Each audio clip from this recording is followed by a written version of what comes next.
Okay. My name is Matthew Drzezinski. I'm an assistant professor here at Truman State University, and I am teaching the Computers, Arts, and Design course for the first session. This is my first year teaching JBA, so it's been a learning process at the same time. The first week they did a lot of handwork, and what they built or created the first week is actually some icons. Okay. And they had to understand the process of sketching first, and then we refined the sketches, and then they built forms. And I keep repeating this form until they understood basically idea development, and then we took it to the computer. Used a program called Illustrator, which makes vector graphics. And then they started manipulating those graphics on the computer, doing some very basic things of scale, proportion. We even brought images in there so they could reinforce what the symbol meant.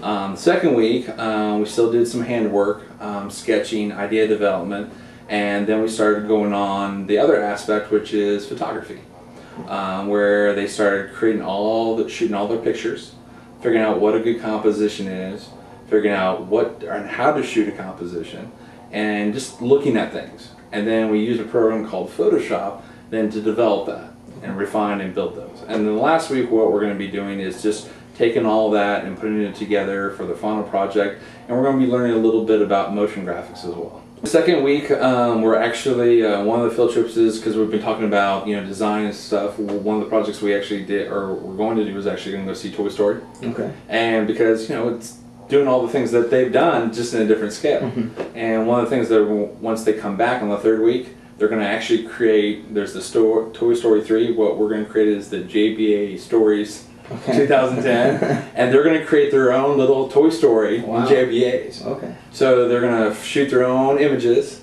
they're going to create their own big size movie poster, and that's their final project. So each one's going to come up with their own concept.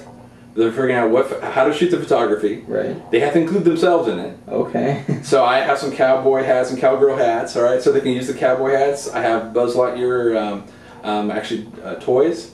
They're going to photograph that, so they're going to interact, so they're going to create a movie poster that they think that would be kind of cool in the concept around like idea Toy Story, but it's JBA. They like the computer. They like to do the things on the computer and see what the computer can do.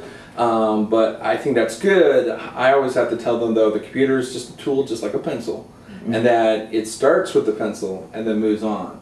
I know even with my college students, they sometimes think I'll go right to the computer, and it's like, well, there's a process that you still have to follow. But they're really infatuated, and they're picking this stuff up a lot quicker than I did back a long time ago. It's a combination that they're learning software, okay? So there's going to be some technical knowledge, obviously.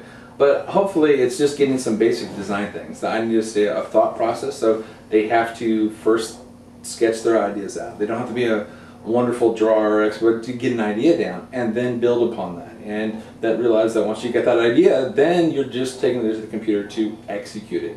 And I don't expect them to remember all the design concepts we've gone over, but hopefully they can apply some of the designs, what they're doing, and some of them never have had art, and yet they're thinking about things in a really interesting artistic way.